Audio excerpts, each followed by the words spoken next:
Si seulement vous saviez ce que représente le temps de prière. Des fois, lorsque vous êtes en prière, Dieu change la destination totale de différentes choses qui devraient arriver. Il se pourrait que quelque chose soit sur le point d'arriver. Et votre prière pourrait changer toute la situation, a dit frère Branham. 15. C'est là que la vie sortie de l'animal, ou plutôt pas de l'animal, mais du Fils de Dieu, revient et témoigne à votre cœur qu'il a agréé votre foi dans la gloire. Vous devez vous rétablir.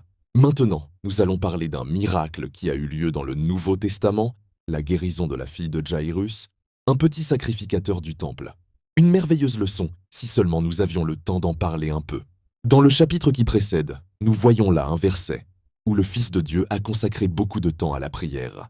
Et si Jésus a dû consacrer beaucoup de temps à la prière pour rester en communion avec l'Esprit qui était en lui, combien plus vous et moi devons nous consacrer du temps à la prière? Beaucoup de temps à la prière. Si seulement vous saviez ce que représentait le temps de la prière. Ce que, des fois lorsque vous êtes en prière, Dieu change la destination totale de différentes choses qui devraient arriver. Croyez-vous cela? Il se pourrait que quelque chose soit sur le point d'arriver, et votre prière pourrait changer toute la situation. Eh bien, vous direz, si Dieu sait que la chose va arriver, que pourrait alors faire ma prière?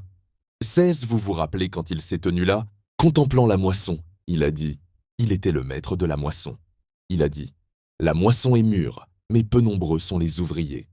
Priez le maître de la moisson afin qu'il envoie des ouvriers dans sa moisson.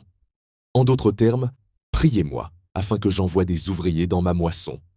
Et je vous dis que c'est une chose très importante. Mais une partie de cela est dans les êtres humains. Croyez-vous cela? Le royaume de Dieu est dans l'être humain.